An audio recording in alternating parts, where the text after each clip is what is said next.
एकनाथ शिंदेंनी खरी शिवसेना खोटी शिवसेना करण्यापेक्षा थेट भाजपमध्ये जावं असा ऐतिहासिक सल्ला ज्येष्ठ पत्रकार निखिल वागळे यांनी शिंदेंना दिला। ठाणे जिल्ह्यात भाजपकडे मोठा नेता नाही, त्यामुळे शिंदेंच्या रूपात भाजपला नेता भेटेल आणि पक्षांतरबंदी कायद्यातून 16 आमदारांची सुटका होईल, सगळाच वाद मिटेल। त्याचबरोबर शिंदेंना सुद्धा कायमस्वरूपी पक्ष भेटेल। येणाऱ्या निवडणुकीत शिवसैनिक 40 गद्दारांना मतं देणार नाहीत।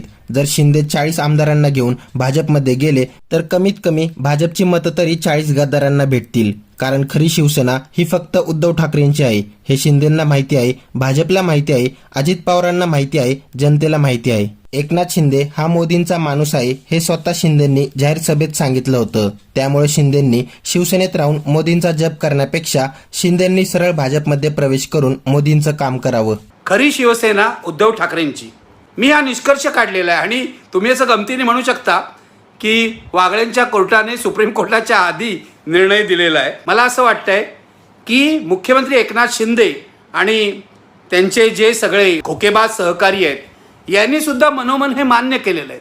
कारण एकनाथ शिंदेनी सुद्धा हे कबूल केलं की शिवाजी पार्कवर सभा घेण्याची परंपरा ही मूळ शिवसेनेची आहे, म्हणजे बाळासाहेब ठाकरेंच्या शिवसेनेची आहे। तेव्हा आता सभा उद्धव ठाकरेंचीच होणं योग्य आहे असं एकनाथ शिंदेंना वाटलं, म्हणून त्यांनी आपलं महापालिकेला दिलेलं पत्र आमदार सरवणकर यांना विड्रॉ करायला लावलं असा माझा समज आहे।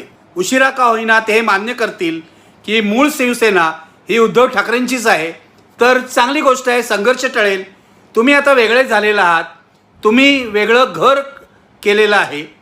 खरं तर तुम्ही शिवसेनेतून फुटून गेलात, त्यामुळे तुम्ही शिवसेना कंसात एकनाथ शिंदे असा पक्ष स्थापन केला असता तर त्याबद्दल कुणालाही आक्षेप घेता आला नसता। असा पक्ष इंदिरा गांधींचा होता, काँग्रेस इंदिरा, तसा पक्ष एकनाथ शिंदे स्थापन करू शकत होते। अजित पवारांनी सुद्धा राष्ट्रवादी काँग्रेसच्या बाहेर पडून राष्ट्रवादी काँग्रेस कंसात अजित पवार गट असा पक्ष स्थापन केला असता तर कोणी आक्षेप घेतला नसता। पण ज्या घरातून आपण बाहेर पडलो त्या घरावरच दावा सांगण्याचा दरोडेखोरी प्रकार एकनाथ शिंदेंनी केला। माझं तर असं मत आहे की खरी शिवसेना कोणाची नाही हा वाद घालण्याऐवजी एकनाथ शिंदेंनी थेट भाजपमध्ये प्रवेश करावा। याचं कारण पक्षांतर विरोधी कायदा हा जो आहे तो असं म्हणतो की 2/3 जर आमदार एखाद्या पक्षातून बाहेर आले तो तसाच राहणार नाही, त्याला कुठल्या तरी पक्षात विलीन व्हावं लागेल। त्यामुळे माझी अशी सूचना आहे की एकनाथ शिंदेंनी थेट भाजपमध्ये जावं। ठाणे जिल्ह्यात भाजपला बरा ताकदवान किंवा प्रभावी नेता नाही, त्यामुळे ते नेतेपदही त्यांना मिळेल आणि पक्षांतरबंदी कायद्यातून त्यांची सुटकाही होईल, सगळाच वाद मिटेल आणि शिंदेंना सुद्धा एक कायमस्वरूपी पक्ष मिळेल। नाहीतर उद्या विधानसभा निवडणुकीत काय होईल सांगता येत नाही।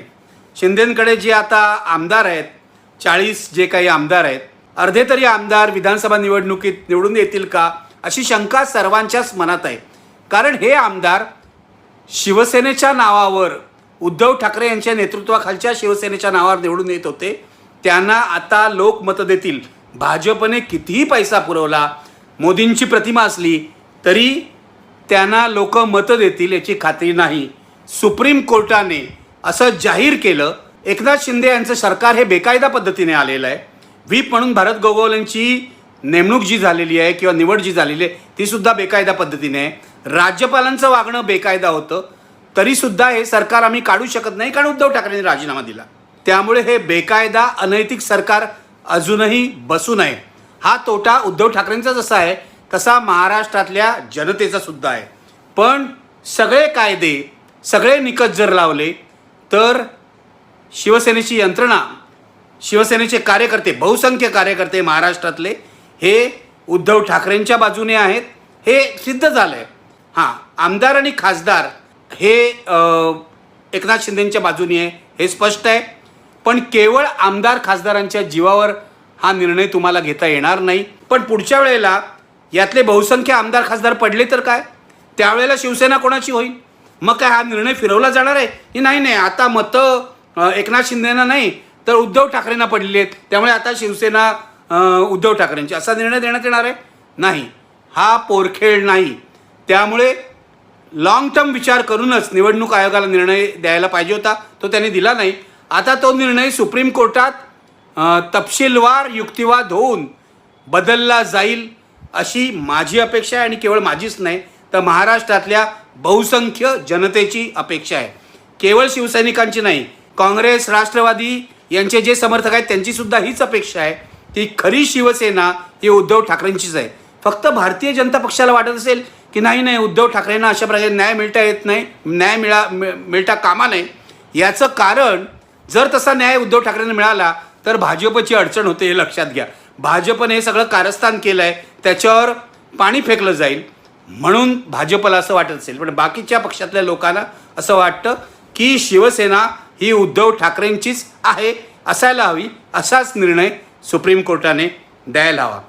मी तुम्हाला सांगतो, एकनाथ शिंदेंनी उद्धव ठाकरेंशी संघर्ष का टाळला, म्हणजे या शिवाजी पार्कच्या मुद्द्यावरून.